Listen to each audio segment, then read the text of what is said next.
Torres, yo soy especialista en cirugía general y con una subespecialidad en cirugía oncológica. Trabajo en el Instituto Oncológico Nacional. Hoy no me mandaron realmente el, el, el programa. Vamos a hablar de cáncer gástrico, que es lo que habitualmente conversamos. En el temario de ustedes, ¿qué les aparece? Sí es cáncer, doctora. Son dos temas hoy, si no me equivoco. Ya les digo cuáles son.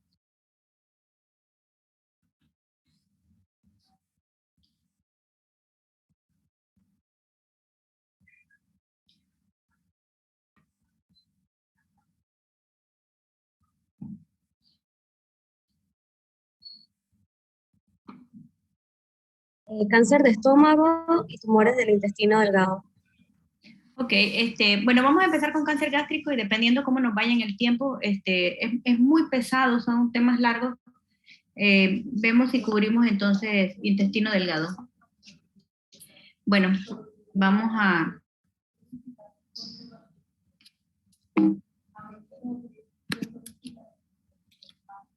Ok, vamos a empezar hablando un poquito de epidemiología. El cáncer gástrico es un problema de salud mundial. Desde hace aproximadamente más de una década, el cáncer gástrico en términos de incidencia está siempre en los 5 primeros lugares. A pesar de que debido a la instauración de programas de detección temprana en, en el continente asiático, pues si bien es cierto estas tasas han empezado a disminuir, pues todavía sigue siendo un problema de salud y como pueden ver en incidencia generalmente está en el 5.º lugar.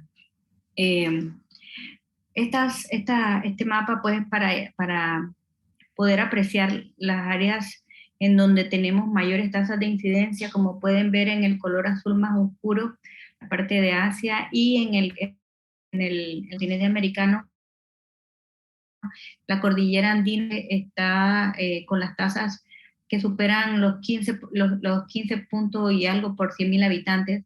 En el área de Centroamérica, más específicamente, generalmente pues el país que tiene mayores tasas de incidencia es Costa Rica. Hay algunas teorías eh, con respecto a, sobre todo al tipo de suelo, a la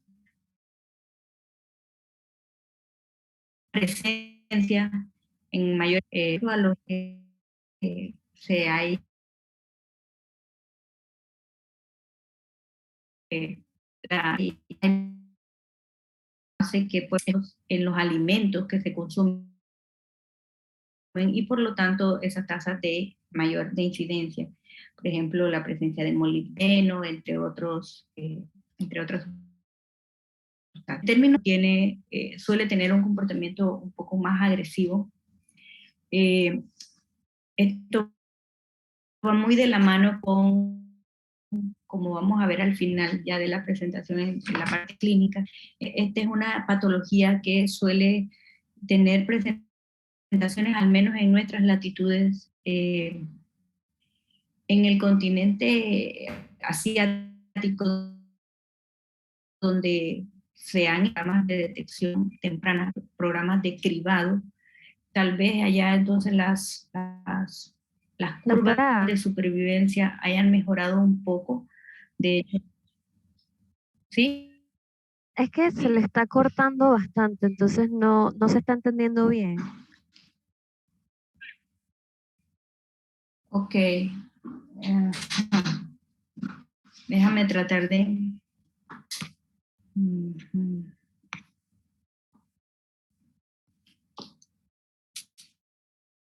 Dame un segundo.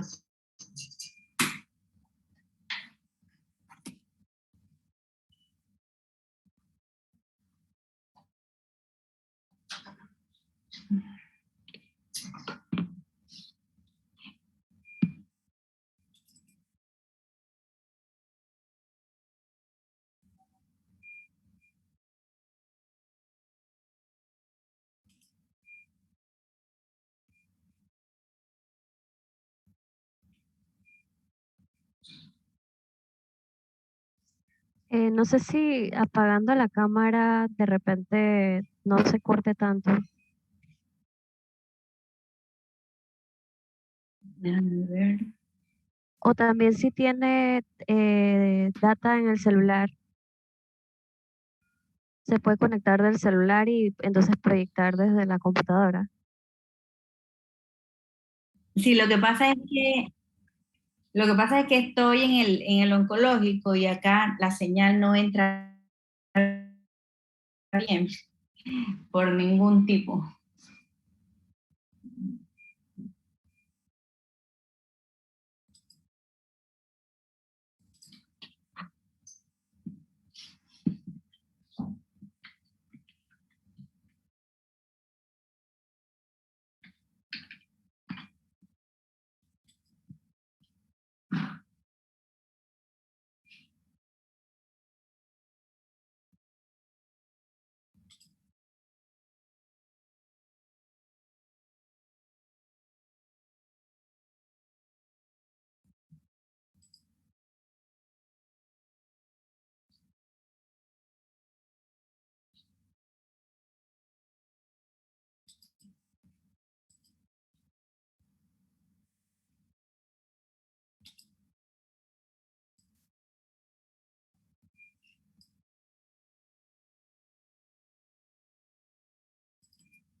Se escucha algo? Sí se escucha, doctor.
¿Se escucha?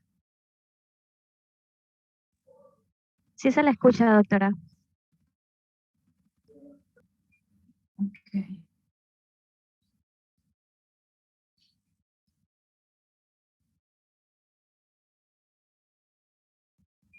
Ok, vamos a tratar de avanzar. Ok. Bueno, como les decía, entonces, en términos de mortalidad, sube entonces de posición más o menos generalmente al tercer lugar. Habitualmente siempre pulmón está en primer lugar, cáncer colorectal unido está en segundo lugar y el estómago entonces vendría más o menos en el tercer lugar. Como les mencioné, esto tiene mucho que ver no solo con... Un segundo, por favor.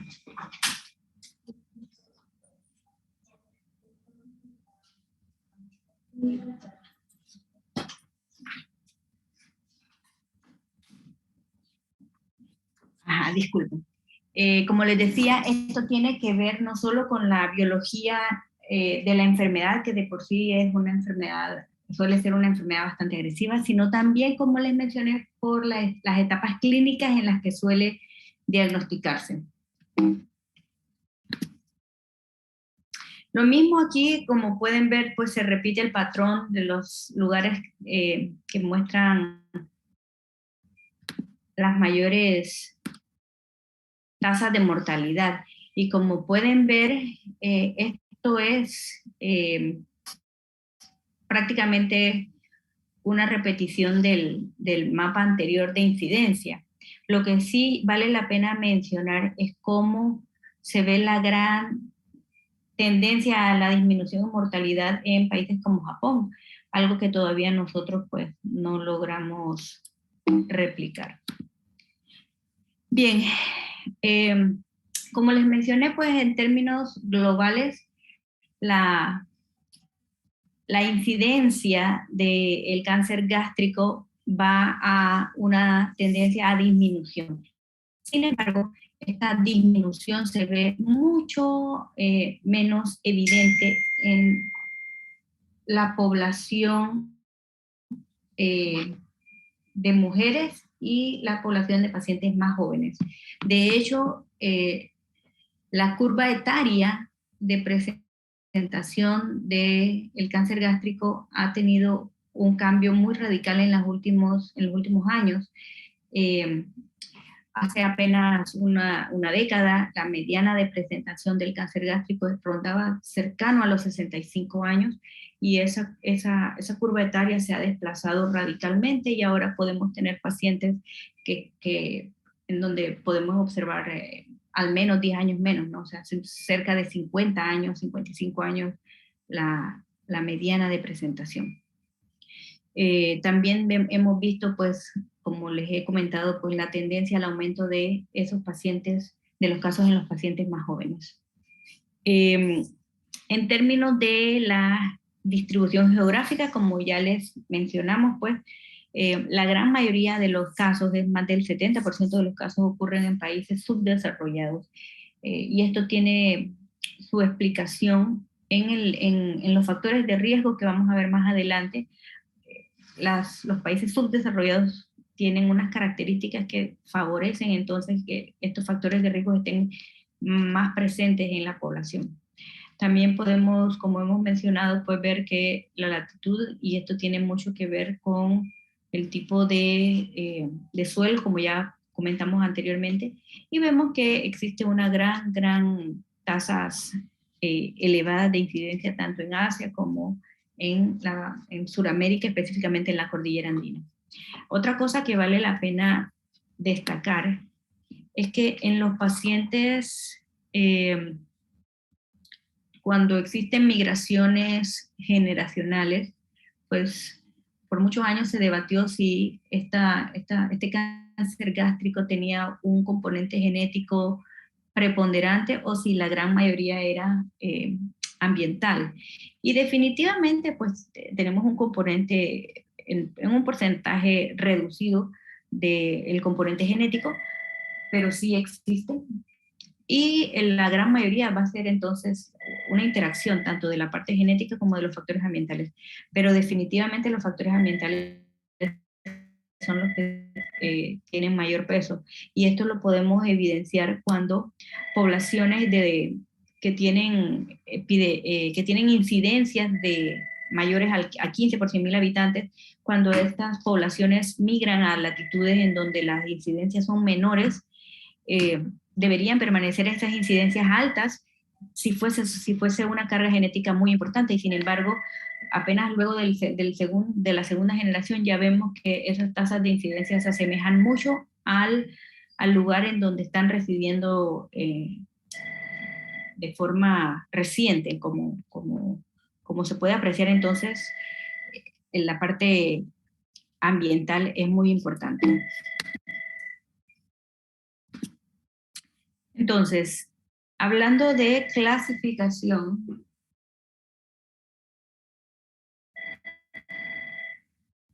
en términos de clasificación, tenemos varios tipos de clasificación. Vamos a empezar con, lo primero es en términos de etiología. Entonces, el 80% de los cánceres se pueden clasificar como esporádicos, es decir, no, vamos a decir que su génesis es multifactorial y no se puede atribuir a un factor específico predominante. Un 10% entonces va a ser cáncer gástrico temprano, un 7% va a ser asociado a las cirugías gástricas previas, por ejemplo, cuando se tienen que realizar cirugías por úlceras pépticas. En esos casos, la reconstrucción que es necesario realizar luego de esta cirugía hace que el reflujo biliar pase directamente y sea expuesto a la mucosa del estómago, que normalmente no debe ser así, y esto hace que pueda haber un cambio de la mucosa, son cambios histológicos que finalmente podrían degenerar en la aparición de un cáncer gástrico. Y como les dije, pues es apenas un pequeño porcentaje de pacientes en donde hay una asociación hereditaria o genética. Este porcentaje no supera el 5%, la mayoría de las series lo sitúan cerca entre el 3 y el 5%, y esto es generalmente, estamos hablando de pacientes que se van a presentar con tumoraciones proximales, ahorita que les voy a explicar qué significa eso, y son pacientes que se presentan con una histología difusa y pacientes más jóvenes. Entonces, esta es la siguiente clasificación. La anterior era una clasificación, digamos, etiológica, y esta es una clasificación entonces más anatómica, fisiológica. Entonces, de manera muy sencilla podemos clasificar a los cánceres gástricos en los que se originan, los que se presentan en la parte, esto es la entrada, esto que ven aquí son los diafragmas, esta es la entrada del esófago, y podemos entonces hablar de cánceres proximales cuando nos referimos específicamente a los que se originan en el fondo y en el cuerpo gástrico. Y hablamos de cánceres distales en los que se originan en la región del antro y del píloro. Esta es una clasificación extremadamente sencilla, es anatómica y es complementaria a las que vamos a ver ahorita. En el caso específico de los cánceres que se originan en la unión esófago-gástrica, entonces, a pesar de que sí, si tomamos en cuenta la clasificación previa que les mencioné de anatómica fisiológica, esto sería un cáncer proximal, tiene unas características muy particulares, razón por la cual existe una clasificación específicamente para los cánceres de la unión gastroesofágica. Y esta clasificación es la clasificación de Seward. Así hablamos de Seward tipo 1, Seward tipo 2 y Seward tipo 3, usando como referencia una línea punteada que está específicamente donde está la línea de la unión, ¿no? De la unión gastroesofágica. Así los tumores que están desde 1 centímetro por arriba de esa línea hasta 5 centímetros por arriba hacia el esófago distal, entonces serían los tipo 1. Los tipo 2, que son los cánceres prácticamente puros de la unión, que es 1 centímetro por arriba de la línea hasta 2 centímetros por abajo, que es unión gastroesofágica, y los tipos 3, que van desde los 2 centímetros distales a esa línea hasta 5 centímetros en el estómago. Este tipo 3, pues lo podemos tratar como si fuese un cáncer gástrico y no necesariamente de la unión. Y por último, entonces, una de las clasificaciones más importantes es la clasificación histológica. Así recuerden que ya hemos hablado de la clasificación etiológica, luego vimos una clasificación anatómica / fisiológica, y ahorita vamos a ver entonces una clasificación histológica. Entonces, de manera muy sencilla, esta clasificación de Lauren agrupa los tumores en 2 tipos y un tercero que sería la combinación de los 2 previos. El tipo intestinal, el tipo difuso y el tipo mixto, que como les dije es la combinación de ambos. Entonces, a manera muy general, los pacientes que son mayores de 75 años, vamos a ver que la gran mayoría, como pueden ver, más del 80% van a ser de tipo intestinal y un pequeño porcentaje de tipo difuso. Esto se invierte completamente cuando estamos hablando de pacientes jóvenes. Pacientes cercanos a los 35 años, entonces la gran mayoría van a ser difusos y un porcentaje mucho menor, entonces van a ser de tipo intestinal. Entonces vamos a empezar con el tipo intestinal. Lo primero que vemos es la diferenciación, y el tipo intestinal asemeja muchísimo al tejido glandular normal que se encuentra en el estómago. Entonces vamos a ver que hay todavía una gran presencia de formación glandular normal. Este tipo intestinal es mucho menos agresivo, es el que tiene un desarrollo mucho más ordenado, es decir, aparece sobre lesiones premalignas. Es la forma epidémica de la presentación del cáncer gástrico, está fuertemente asociado a la presencia del Helicobacter pylori y asociado también fuertemente a factores de riesgo medioambientales que ahorita vamos a ver. Tiene mayor prevalencia en hombres y es el que característicamente se presenta como cáncer distal. Si recuerdan, cuando hablamos de cáncer distal nos estábamos refiriendo a la región antropilórica. Por otro lado, entonces, en la contraparte tenemos el cáncer difuso. En este caso es un tejido, la histología que vemos es una histología que muy poco asemeja a la histología normal. Es casi sin formaciones glandulares habituales, tiene un mucho peor pronóstico, tiene un mal pronóstico, está mucho menos asociado a los factores de riesgo medioambientales y es el que se asocia más predominantemente a los factores heredofamiliares, por ejemplo. La diseminación es más submucosa, a diferencia del anterior en donde las lesiones, la evolución de lesiones premalignas era mucho más ordenada en la mucosa, da metástasis más tempranas y hay una pérdida de la expresión de este gen de la caderina, el CDH1, y esto lo que causa es pérdida de adhesión, lo que favorece mucho más la infiltración y la diseminación mucosa y también las metástasis. Como les mencioné, no necesariamente tiene esta evolución más ordenada de los carcinomas de tipo intestinal, que tienen una evolución de lesiones premalignas y luego van avanzando.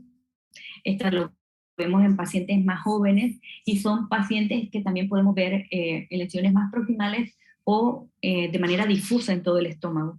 Y también tiene como característica la variante de células en anillos de sello, que son estas células grandes vaculadas aquí donde el núcleo está periférico y se llaman así porque asemejan o hacen recordar estos anillos con los que se sellaban las cartas antiguamente, ¿no? Entonces, entre los factores de riesgo podemos mencionar los de tipo ocupacional, y ahí podemos incluir, por ejemplo, los mineros, la exposición a los suelos trabajados con pesticidas, etcétera, las granjas, y los procesadores de alimentos.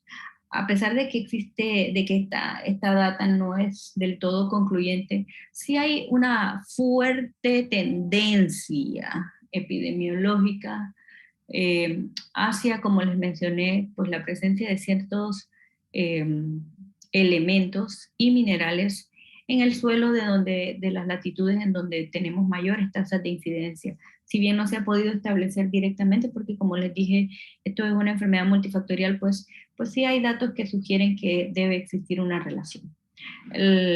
También la cirugía gástrica previa, como ya les había mencionado anteriormente, esto generalmente luego de patologías benignas, así como las úlceras gástricas. Y esto lo podemos ver hasta 12, 30 años después de la cirugía, por el aumento de la exposición del reflujo biliar a la mucosa del estómago normal, ¿no? Esto B2 más que B1 es el tipo de reconstrucción, eso se lo voy a mostrar ahorita que hablemos un poco de la cirugía. Y, por ejemplo, también se ha descrito la asociación con algunos virus, como por ejemplo el Epstein-Barr. Se describe que cerca de un 13% de los van a estar positivos en los cánceres gástricos. Las células tumorales van a tener características similares al carcinoma nasofaríngeo. Y esto es importante porque en el carcinoma nasofaríngeo sí se ha logrado establecer una relación ya mucho más demostrada en términos de oncogénesis. También podemos ver que se presenta mucho más frecuentemente en los hombres y más hacia las regiones proximales, como lo son el cardias. Hay mayor porcentaje de infiltración linfocítica y estos son factores pronósticos. Y también asociación a la histología difusa, que como recordarán es un factor pronóstico adverso.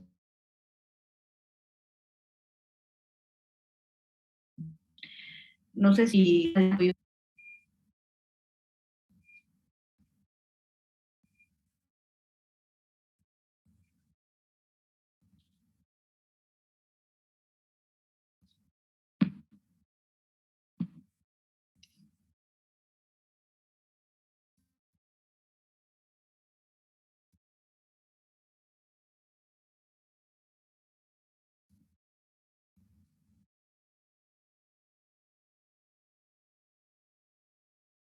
¿alguien sabe? Doctora, se le cortó. ¿Alguien sabe? Si alguien sabe la diferencia entre un factor. Doctora, se le cortó el audio.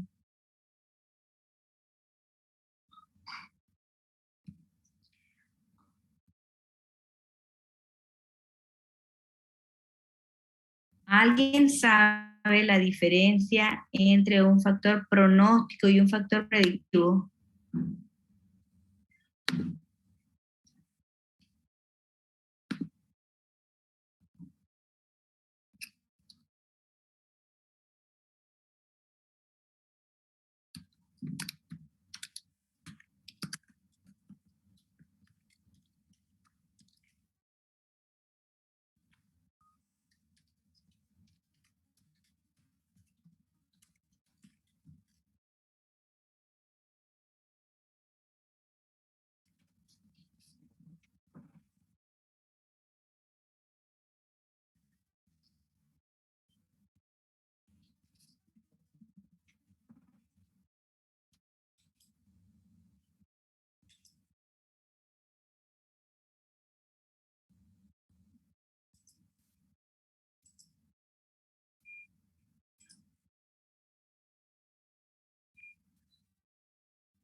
¿Ahorita escuchan? Sí, la escuchamos, doctora. Sí, doctora. Ok, bueno, les decía que estas cosas que les estoy hablando sobre el virus Epstein-Barr están asociadas a factores pronósticos, generalmente de tipo adverso, como pueden ver la histología difusa, mayor predominantemente presentación en tumores proximales, en el cardias, y que esto, eh, ¿cuál es la diferencia entre un factor pronóstico y un factor predictivo? Entonces, en términos muy generales, términos sencillos, que presenta, puede ser un tumor o incluso a veces el mismo paciente, que están asociados a el desarrollo natural de la enfermedad. Es decir, en términos sencillos, al paciente le va a ir bien o le va a ir mal dependiendo de estas características específicas. Eso es un factor pronóstico.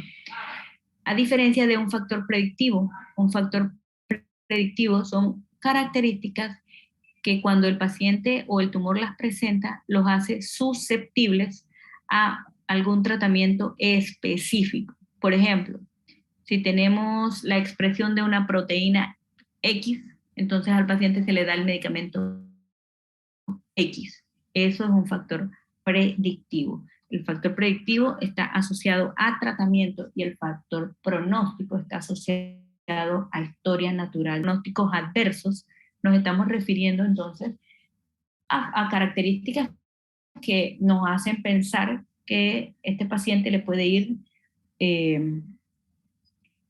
mal comparado a los que no tienen esta característica, ¿no? Sí, ahora sí un poco mejor. Sí, doctora. Ok, entonces la asociación en el caso del cáncer gástrico con el virus Epstein-Barr realmente tiene, vamos a decir que poca claridad todavía. Todavía no estamos del todo seguros si es que está directamente relacionado o si más bien está asociado a una metilación de una región promotora de los genes supresores. ¿Qué pasa cuando una región promotora está metilada? Y bueno, las regiones promotoras son necesarias para el inicio de la transcripción. Esta transcripción finalmente va a dar como resultado proteínas. Y esas proteínas van a tener una función que deberían entonces, en el caso de los genes supresores, pues cumplir una función, llamémosle guardiana. Cuando las regiones promotoras están metiladas, esto lo que acarrea como consecuencia es un silenciamiento de esa región promotora.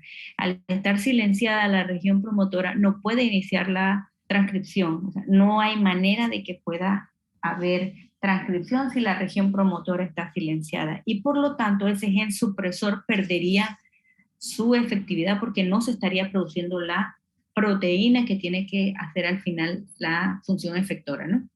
No sé si eso quedó claro.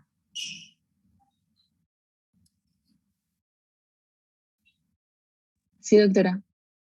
Okay. Bien, entonces, siguiendo con los factores de riesgo, también tenemos la refrigeración como factor que disminuye la aparición del cáncer gástrico. Y realmente, probablemente no es tanto la aplicación o la aparición de la refrigeración, sino el hecho de que al introducirse la refrigeración de forma masiva, pues se pudo dejar de usar métodos que sí estaban asociados a carcinogénicos ya demostrados, ¿no? Por ejemplo, los métodos que usan preservación con sal, los métodos que usan ahumados y la formación de nitritos y nitratos, y por lo tanto esto pues disminuyó entonces la utilización de otros métodos. Por ejemplo, como ya hemos visto, pues el consumo de carnes procesadas, y esto pues ya sabemos que desde hace ya casi una década, OMS incluyó entonces las carnes que comparten categoría con sustancias como el asbesto, el cigarrillo y el alcohol. La otra interacción importante es el tabaquismo, sobre todo con algunas cepas de Helicobacter pylori. Y esta asociación con Helicobacter pylori se ve sobre todo en los cánceres distales, en donde tenemos más carcinomas, más adenocarcinomas de tipo intestinal, según la clasificación de Lauren. Aquí el efecto sinérgico que puede llegar a ocurrir acarrea un riesgo relativo de 16, que en términos epidemiológicos en oncología es un riesgo bastante elevado.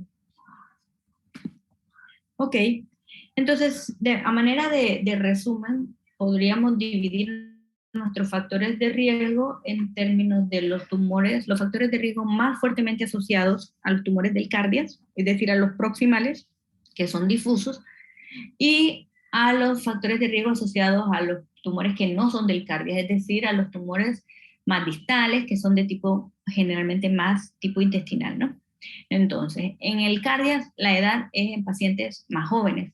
Recordemos, pensamos en cardias, pensamos en unión gastroesofágica, pensamos en tumores proximales de histología difusa con pobre pronóstico. Todo eso va casado. El sexo mayor predominantemente en el sexo masculino, esto se ve en los dos en realidad, asociación más a la predisposición familiar, si recordarán, a pesar de que ese porcentaje sigue siendo bajo, 3-5%, pues si van a presentarse en algo, generalmente van a ser en tumores proximales. La asociación con el sobrepeso, porque el sobrepeso produce mucho más, y esto también provoca entonces los cambios histológicos asociados que finalmente pueden degenerar en cáncer, en cánceres proximales. Si bien es cierto, la asociación con Helicobacter pylori está descrita, no es predominante, es mucho más importante en los tumores distales. En los tumores distales, entonces, es todo lo contrario, pensamos en edades más avanzadas, pensamos en pacientes con histología intestinal, bien diferenciados y con mejor pronóstico. La asociación con Helicobacter pylori aquí sí es predominante, más asociación aquí de este lado con los tumores distales con los factores ambientales. En el cardias y en los tumores proximales la asociación es más hacia familiar, y acá entonces a los factores medioambientales. La exposición a los nitritos y las nitrosaminas, las comidas saladas ahumadas, el bajo consumo de fibra y vitamina C, las cirugías previas de gastrectomía por patologías benignas.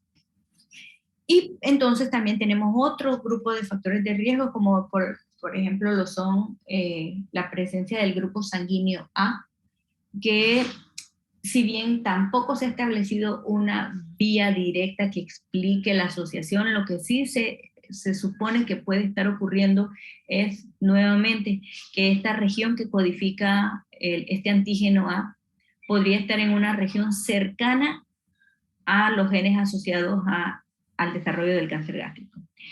Lo que es evidente es que este tipo sanguíneo está 20% más comparado que los otros grupos sanguíneos de los pacientes con cáncer gástrico. Que existe una poco clara la explicación de por qué esto está sucediendo también, pues va de la mano con las asociaciones con las cirugías previas, ¿no? En los pacientes que tienen enfermedad ulceropéptica, el riesgo relativo, como pueden ver, va desde 1.8 en el estómago, eso sí, porque si pueden ver en el duodenal, pues ese riesgo no supera el 1, pero en la región del estómago sí tenemos un riesgo que puede llegar a incluso hasta un riesgo relativo hasta más de 3 sobre erradicarse del todo.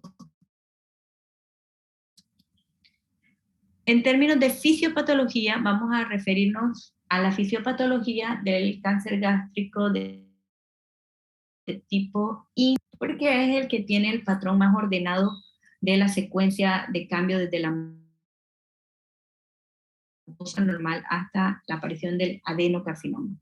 Si recordarán, les había dicho que en el tipo difuso esta transición histológica no es tan ordenada y que puede incluso, no necesariamente vamos a tener una lesión premaligna, cosa que en el tipo intestinal suele pasar.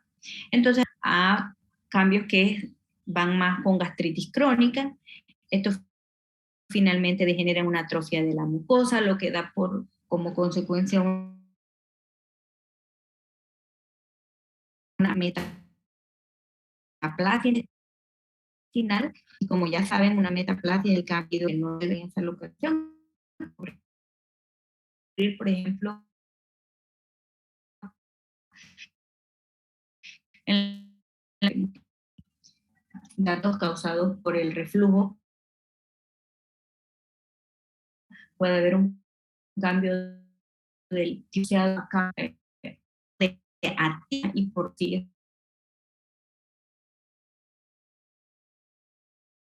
los datos causados por el cambio de suma la tipia a este componente y entonces sí podemos hablar ya de displasia y finalmente entonces cuando se rompen algunas barreras como la de adena,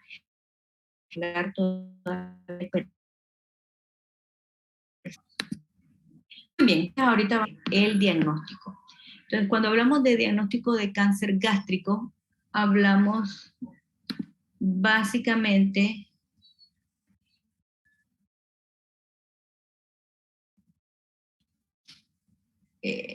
cuando hablamos de cáncer gástrico hablamos de básicamente 3 pilares diagnósticos. Uno es la parte clínica, que vamos a ver que lastimosamente es muy, muy vaga. Luego vamos a hablar de las imágenes y finalmente vamos a hablar de la histopatología. Entonces, de la parte clínica, como les mencioné, lastimosamente muy vagos. La presencia de dispepsia es lo más frecuente y si hacemos una encuesta, dispepsia, siendo que dispepsia también es un síntoma que se comparte con la enfermedad.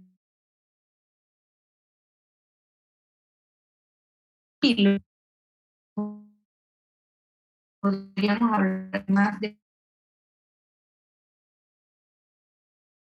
dependiendo de la latitud.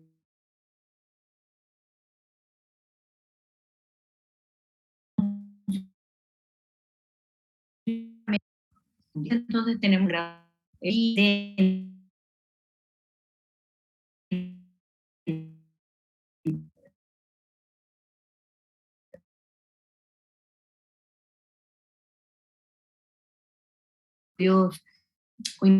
que genera incluso inestabilidad y todo lo demás.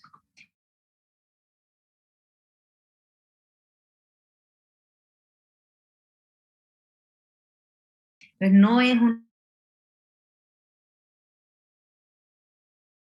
una gran que realmente, pues cuando ya pues, estamos probablemente ante estatus de enfermedad, al menos lo que gástrico datos que uno pueda Doctora, disculpe, no se le escucha desde que inició a hablar de dispepsia. Se entrecorta.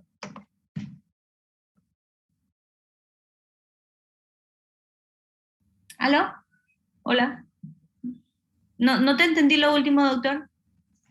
Doctora, desde que empezó a hablar de dispepsia, se le cortó el audio y se escuchaba entrecortado. Ok, ahorita ya se arregló. No, se arregla poco. Algunas oraciones se le escuchan, otras no.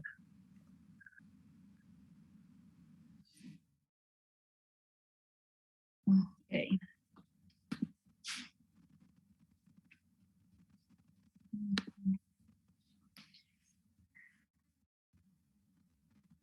Ok, vamos a...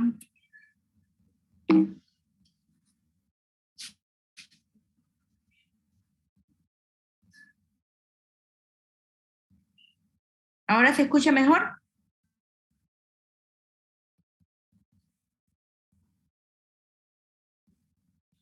Por ahora sí, doctora. Ok. Bueno, les decía que al examen físico, cuando ya tenemos datos que podemos evaluar el examen físico, lastimosamente estamos ante un escenario de enfermedad avanzada, generalmente incluso inoperable. Entonces, los más importantes a recordar son estos que les he puesto aquí. el ganglio de Virchow, que es la palpación de un ganglio supraclavicular izquierdo, el ganglio de Irish, que es la palpación de un ganglio axilar, generalmente izquierdo también, el nódulo de Mary Joseph, que ya ustedes conocen, que es un nódulo firme, pétreo, a nivel de la cicatriz umbilical, y esto nos habla de una diseminación transcelómica. Al tacto rectal, el signo del Bloomer Shelf, que es simplemente cuando uno toca el fondo del saco, se nota como un escalón, pero este escalón lo que traduce es simplemente un implante peritoneal al nivel del fondo del saco. Y cuando se hace el examen bimanual, si se logran tocar lesiones en los ovarios, en realidad es cosa tendría que ser algo muy, muy evidente para poder tocarlo, y si no, pues al ultrasonido abdominal ahí sí se pueden evidenciar las lesiones en los ovarios, y esto es por diseminación, metástasis ovárica del primario del cáncer gástrico. Muy bien, entonces ya vimos que la parte clínica pues es vaga y poco contributoria. El examen físico, como ya vimos, pues es lo que no queremos encontrarnos. Lo que no queremos encontrarnos es un paciente que ya tenga estos signos al examen físico, porque estaríamos ante un escenario muy avanzado. Entonces, los dos pilares que nos quedan son las imágenes y la histopatología, el histopatológico. Entonces, las imágenes, lo primero, el estudio de elección para el diagnóstico de cáncer gástrico es la endoscopía. Este es el estudio de elección para diagnóstico. Nos permite no solo ver de manera fidedigna la lesión, sino también poder ubicarla, en qué región del estómago está presente, si está proximal o distal, y nos permite sobre todo también realizar biopsias que finalmente van a ser el diagnóstico definitivo. Entonces, en términos generales, se recomienda la realización de cerca de 6-7 biopsias, porque como pueden ver, con una sola muestra, la sensibilidad para el diagnóstico está cercana al 70%, y esto se aumenta a casi el 100% cuando ya se toman cerca de 7 muestras. Lo recomendado es que estas muestras se tomen del borde y de la base de la úlcera para poder hacer una mejor evaluación. Entonces, la clasificación endoscópica, y esto lo hace de manera visual el endoscopista, pues tenemos dos clasificaciones. La de cáncer gástrico incipiente, que honestamente aquí en nuestras latitudes esto no lo vemos, y la clasificación de cáncer gástrico avanzado, que es la clasificación de Gorman. Este tipo de clasificación es la que nosotros habitualmente tenemos, y podemos tener entonces un tipo 1 cuando es una lesión tipo masa, la tipo 2 cuando es una lesión de tipo ulcerativo, la tipo 3 cuando es infiltrante y ulcerativo, 4 cuando es difuso e infiltrante, y es lo que conocemos como linitis plástica. Esto está asociado generalmente a una histología de tipo difuso y habitualmente con la presencia de células en anillo de sello. Bien, ya dijimos que el diagnóstico, el método de elección, el gold standard, es la endoscopía. Entonces, para evaluar la etapificación tenemos dos métodos básicos. El ultrasonido endoscópico, que nos permite etapificar el tumor primario, es decir, la T de los tumores. Como ustedes saben, en oncología usamos un método de clasificación que se llama TNM. La T se refiere al tumor primario, la N a los ganglios linfáticos o los nódulos linfáticos, y la M a la presencia o no de metástasis. Entonces, para nosotros es fundamental etapificar. Sin embargo, en cáncer gástrico es extremadamente complejo. El ultrasonido endoscópico es el método de elección para etapificar la T. es decir, la profundidad de la invasión en la pared del estómago. Aquí en Panamá tenemos pocos endoscopistas que tienen esta experticia y es extremadamente difícil conseguirlo. Pero bueno, esto es lo que en teoría deberíamos tener. Tiene una efectividad que, como pueden ver, va en un rango muy extenso de 65 a 92%, y esto es porque, como todos los estudios que utilizan ultrasonido, es operador dependiente. Es decir, que va a depender muchísimo de la experticia del que lo esté realizando, con una sensibilidad cercana al 91%. Y como pueden ver, esto es el método de elección para etapificar la T, pero para etapificar N solamente nos podemos quedar hasta cerca del 50 al 95%, y ese rango es enorme. Este no es el método para evaluar la N, porque solamente podemos evaluar los niveles ganglionares cercanos a donde se puede poner la sonda del ultrasonido. Como les mencioné, es operador dependiente, y la evaluación de metástasis distales pues es menos que subóptima. Y como les mencioné, es el estudio de elección para etapificar preoperatoriamente la T. Por el otro lado, entonces, tenemos la tomografía. Es decir, este es el método de elección para etapificar la N y la M.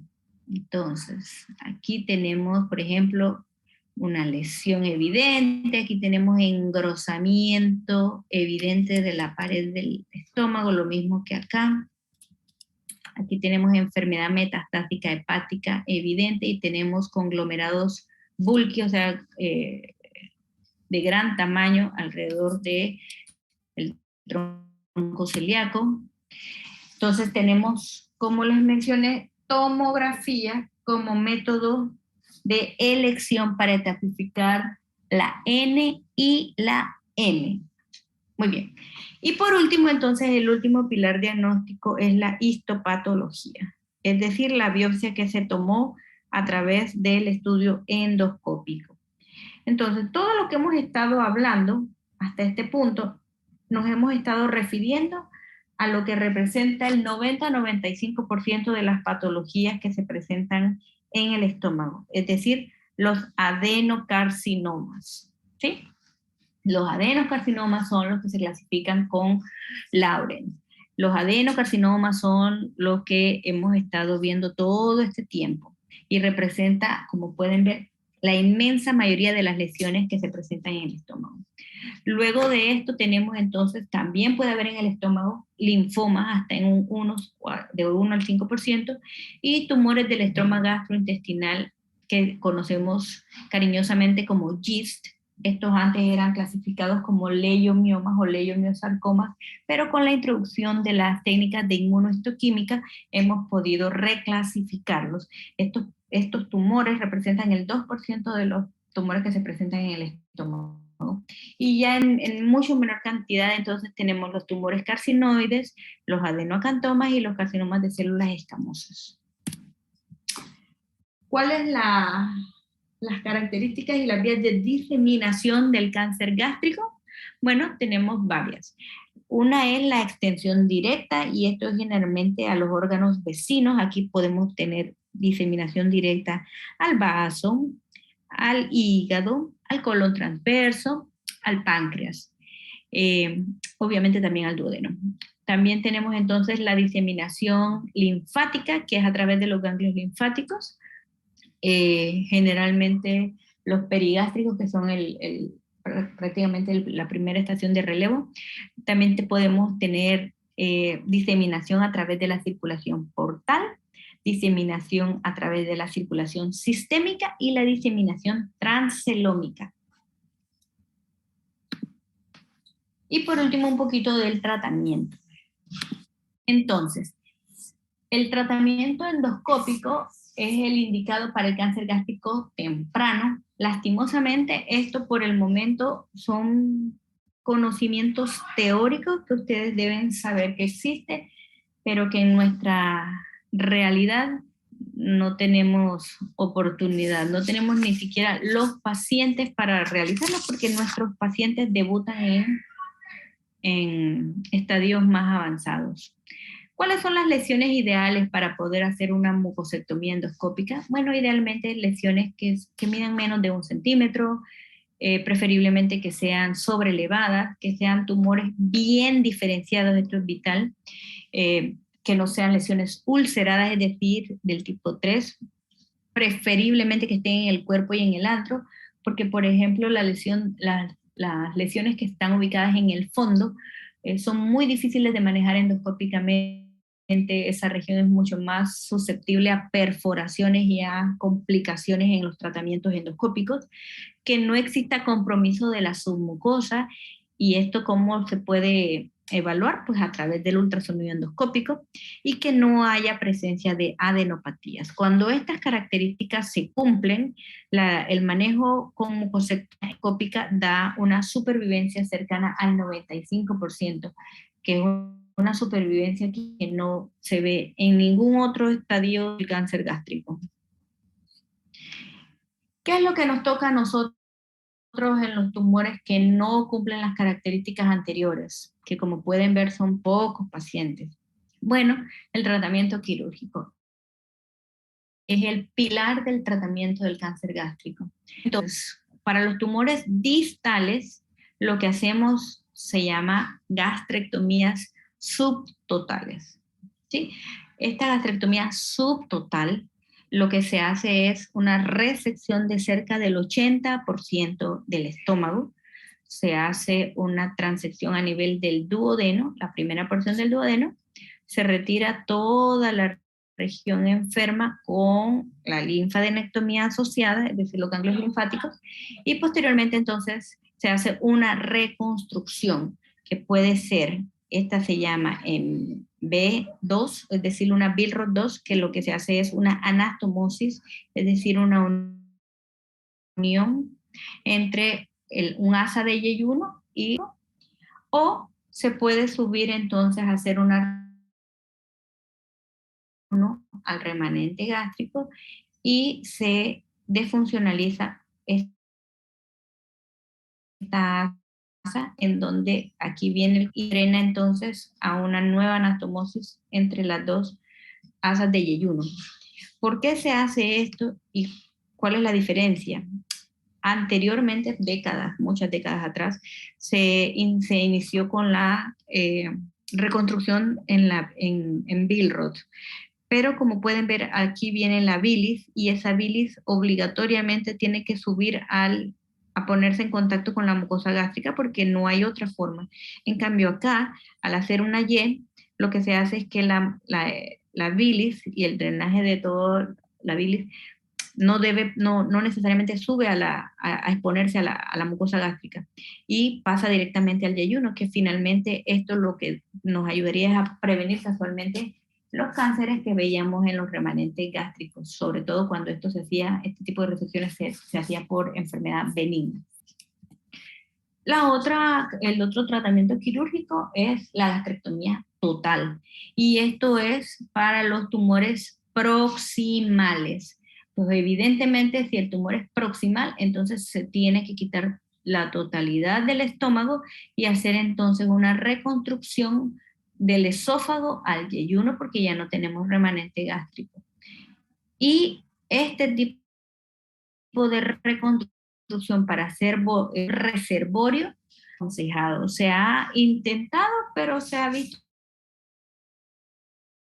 que no tiene mayor beneficio. Actualmente hacemos construcción ligeramente modificada, porque aquí no hacemos, esta es una reconstrucción que se llama término-terminal, es decir, que se unen los extremos distales de cada uno. Y habitualmente ahorita lo que hacemos es que usamos el distal del esófago, pero la parte lateral del asa de yeyuno que sube. Y asociado a la resección del estómago, entonces está fundamental en el manejo quirúrgico del cáncer gástrico, del adenocarcinoma, la linfadenectomía.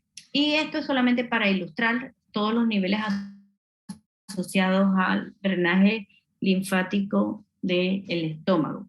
Habitualmente nosotros hablamos de disecciones de 1 cuando se retiran los ganglios de la estación N1, D2 cuando se retiran los ganglios de la estación N2, que es lo recomendado en el manejo quirúrgico, es la linfadenectomía D2. Y bueno, el tipo de resección que hacemos. Y esto es en términos, para nosotros, en términos oncológicos, lo que debemos hacer es lo que nosotros llamamos una resección R0. ¿Qué significa una resección R0? Quiere decir que cuando nosotros mandamos las piezas quirúrgicas al patólogo, por donde nosotros hacemos las resecciones, los márgenes deben ser reportados negativos. Es decir, que no hay enfermedad ni macro ni microscópica residual en el paciente. Lastimosamente, hay casos en donde el cirujano puede tener la sensación de haber retirado toda la lesión y cuando viene el reporte de la patología dice que un margen está positivo. Y ese margen microscópico nosotros lo clasificamos como una resección R1.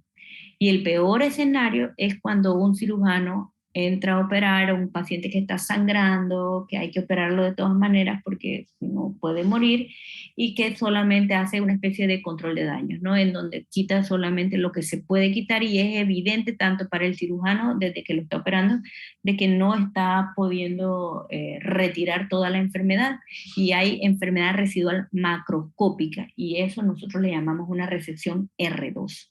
Esto es muy importante porque va de la mano con la supervivencia de los pacientes. Los pacientes que se someten a cirugías en donde lastimosamente la resección es R2 tienen mal pronóstico. También tenemos criterios de irresecabilidad. Por ejemplo, cuando hay afección, a veces es evidente durante la exploración quirúrgica, se ven los implantes peritoneales. Realmente en el cáncer gástrico puede haber enfermedad miliar, es decir, carcinomatosis de pequeños elementos. Incluye cuando nosotros empezamos la cirugía, hacemos un lavado peritoneal. Esto se manda así positiva, también es considerado pues enfermedad peritoneal. La presencia de metástasis a distancia, cuando hay enfermedad a distancia, lo mismo que cuando hay enfermedad ganglionar voluminosa lejana a los niveles ganglionares que tienen la disección. También cuando hay infiltración o invasión de las estructuras vasculares como limitadas, como les mencioné, el caso que les mencioné de la hemorragia, por ejemplo. Muy bien,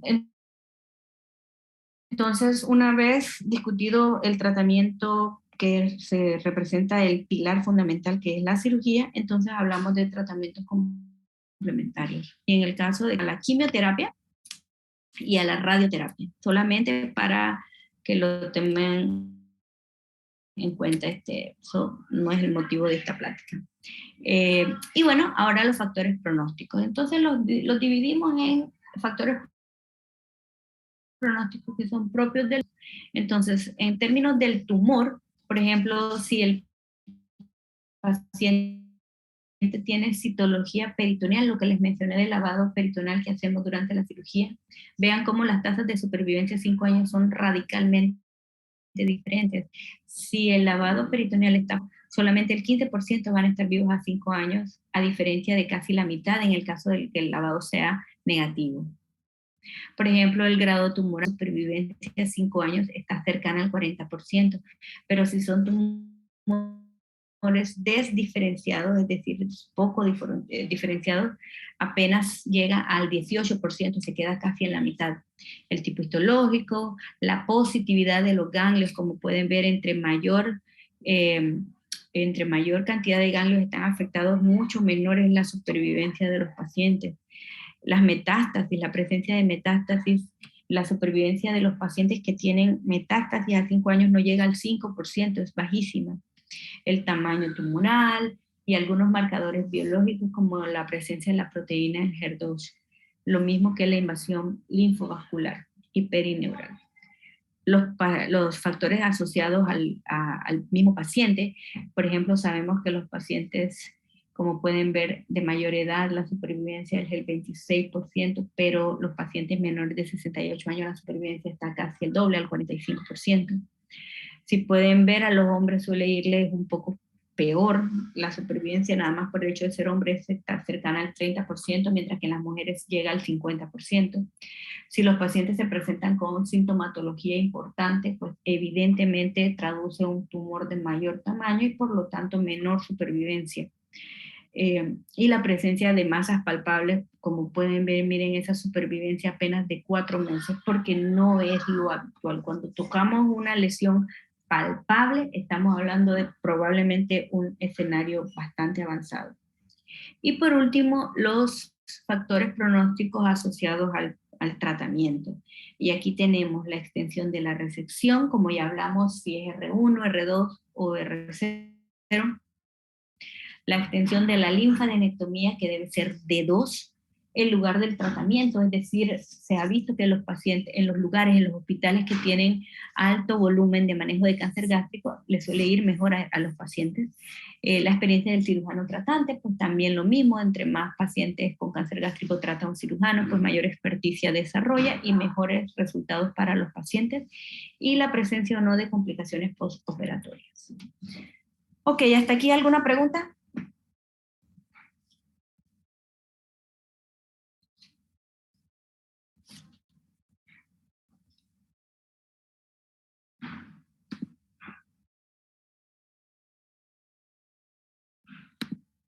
Doctor, una consulta. En el caso de tratamiento quirúrgico de que el cáncer sea en unión gastroesofágica, supongo que sería la resección terminal que mencionó, ¿o cómo procedería? No, la resección es resección. Nosotros quitamos el estómago y en el caso de la unión gastroesofágica tenemos que subir por lo menos unos 2 o 3 centímetros arriba del esófago, ¿no? Lo que te refieres término terminal es la reconstrucción, ¿sí?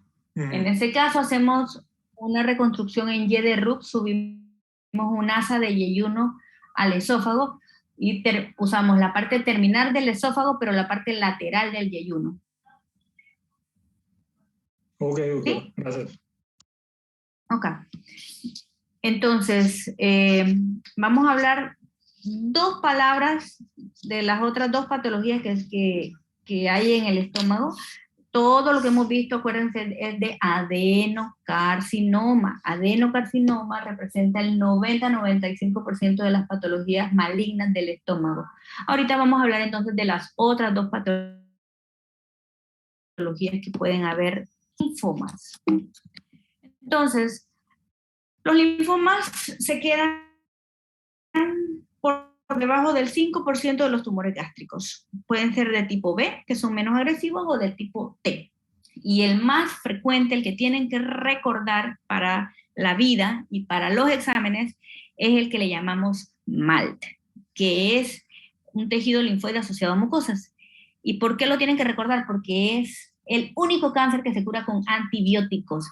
El 90% de los MALT, 90% está asociado a la presencia de Helicobacter pylori. Y el tratamiento efectivo de Helicobacter pylori tiene como consecuencia la desaparición de la lesión. ¿Cuál es el tratamiento? Triple terapia. De 7 a 14 días con un inhibidor de bomba de protones, que puede ser omeprazol, pantoprazol, lansoprazol, el prazol que te guste, más 2 antibióticos, que generalmente puede ser combinación de claritro con amoxi o clarito con metronidazol. Se deja la cirugía solo en caso de falla del tratamiento. Y ojo, no al primer tratamiento, porque puedes cambiar y hacer secuencia de rotación de antibióticos y exponer al paciente a otro tratamiento para tratar de evitar la cirugía. Afortunadamente, la gran mayoría de los MALTs resuelven con este tratamiento. ¿Ok? Entonces, sencillo, linfomas, menos del 5% de los tumores, se curan con antibióticos porque tienen gran asociación con Helicobacter pylori en el caso de los MALT. ¿Ok? Y por último, los tumores del estroma gastrointestinal o GIST. Este tumor es sencillo de reconocer habitualmente. ¿Por qué? Porque a diferencia del adenocarcinoma que se origina en la mucosa, miren esta mucosa, lisita, sana. Su origen de este tumor está en las células intersticiales de Cajal, de manera que su localización es submucosa. La mucosa está intacta, son lesiones que a la endoscopía, desde que lo ves tú, sospechas. Mucosa intacta, lesión que protruye, que es a veces bulky, GIST, hasta que se demuestre lo contrario. La localización de estos tumores del estroma gastrointestinal no es única del estómago, si bien es cierto, la mayoría son en el estómago. De los GIST, el 40 al 70% está en el estómago, seguido luego por el intestino delgado, es la segunda localización más frecuente. Pueden existir en el recto, en el ano, en el esófago, en otras localizaciones, pero estas dos localizaciones, estómago e intestino delgado, son las más frecuentes.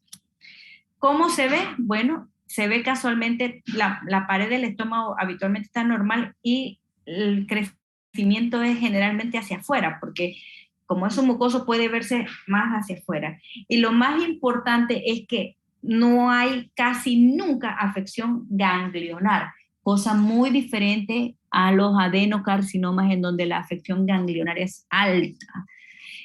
El tratamiento es cirugía, pero no es la misma cirugía que hacemos para adenocarcinoma. En los adenocarcinomas hacemos cirugías o es gastrectomía subtotal o es gastrectomía total con linfadenectomía. En el caso del GIST hacemos unas cosas que se llaman gastrectomías no anatómicas, en donde simplemente quitamos el área de la lesión y no hacemos disecciones ganglionares, no sacamos ganglios porque las tasas de diseminación a ganglios en los GIST son bajísimas. ¿Ok? Bien, y ya vamos a terminar entonces con un caso clínico. Esta es una paciente femenina de 50 años, enfermera, que tiene historia de 1 año y medio de epigastralgia, niega otros síntomas. En la evaluación por medicina general se le inició el tratamiento con omeprazol, que es lo que suele pasar. Todo el mundo le da omeprazol a todo el mundo sin nada, porque asumimos que es gastritis, y luego de 2 meses no hay mejoría. ¿Ustedes qué recomiendan? Una prueba de Helicobacter pylori, una prueba de un BH para ver cómo está la hemoglobina, una endoscopía, un CAT o sangre oculta en heces. Una endoscopía. Perfecto. Ya dijimos que el diagnóstico de elección de cáncer gástrico es endoscopía. ¿Qué va a pasar si mandan una prueba de Helicobacter pylori? Lo más probable es que va a salir positiva. ¿Saben cuál es la prevalencia de Helicobacter pylori en los países tercermundistas?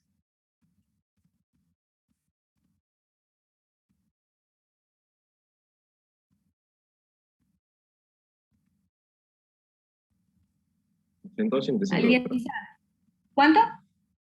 185. Perfecto, mínimo, porque hay lugares en donde es incluso más alta.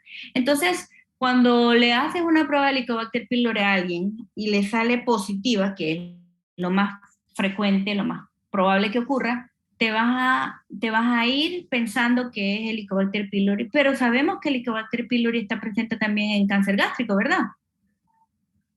Entonces, ¿cuál es el mensaje de este caso? Todo paciente que tiene ya la mediana de edad de presentación de cáncer gástrico, hay que hacerle una endoscopía. Equivoquémonos a favor del paciente. Ya les dije que en nuestras latitudes, lastimosamente, la mayoría de los tumores los diagnosticamos en etapas avanzadas, al menos locorregionalmente avanzado. Entonces, hagamos endoscopía. Si no sale nada, endoscópicamente también se le puede hacer a la muestra Helicobacter pylori y nos damos cuenta si tiene o no. Así que no, sin temor, ¿ok? Mandemos los estudios correctos. La endoscopía que le mandaron reporta una lesión exofítica y friable en el antro del estómago. La biopsia documenta adenocarcinoma tipo intestinal infiltrante. ¿Qué estudios complementarios le mandan ustedes? un ultrasonido endoscópico y un CAT, una resonancia magnética y un ultrasonido abdominal o un PET.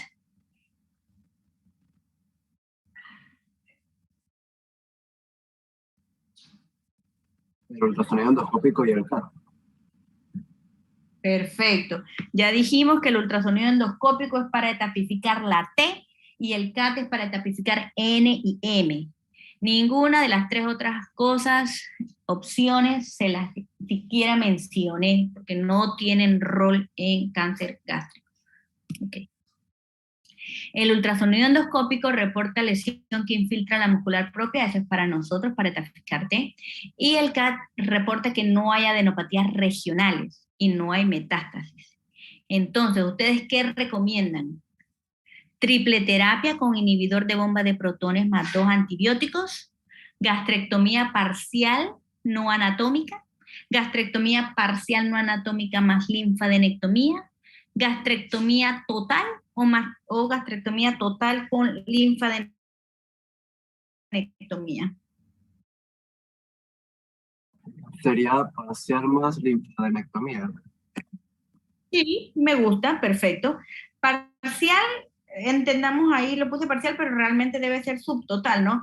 ¿Por qué no total? Porque la lesión dijimos que estaba distal, así que podríamos intentar conservar al menos el 20% del estómago. Y la linfadenectomía porque forma parte fundamental del manejo de cáncer gástrico. ¿A quién le daríamos triple terapia? A alguien que tiene mal. Perfecto. ¿Y a quién le haríamos una gastrectomía parcial no anatómica sin linfa? Los tumores de estromas A un paciente gastrointestinales. con GIST, ¿verdad? Perfecto. Perfecto, perfecto, doctora. Exactamente. Listo. ¿Tienen alguna pregunta?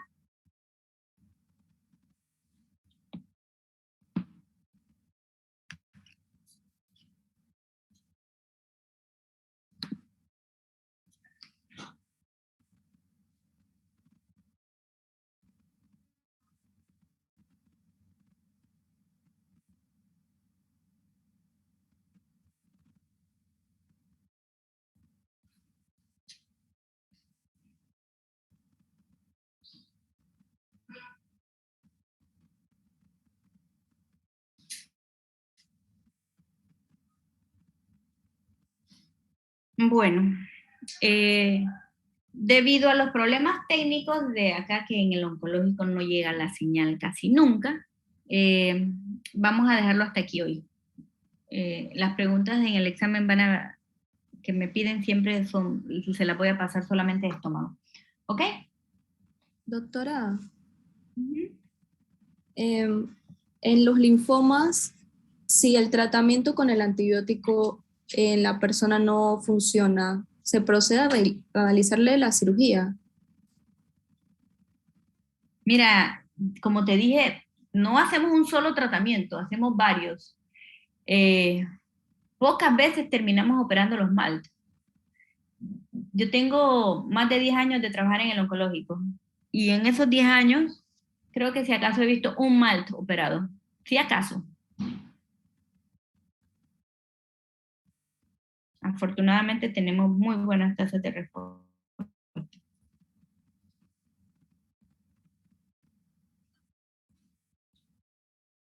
¿Listo?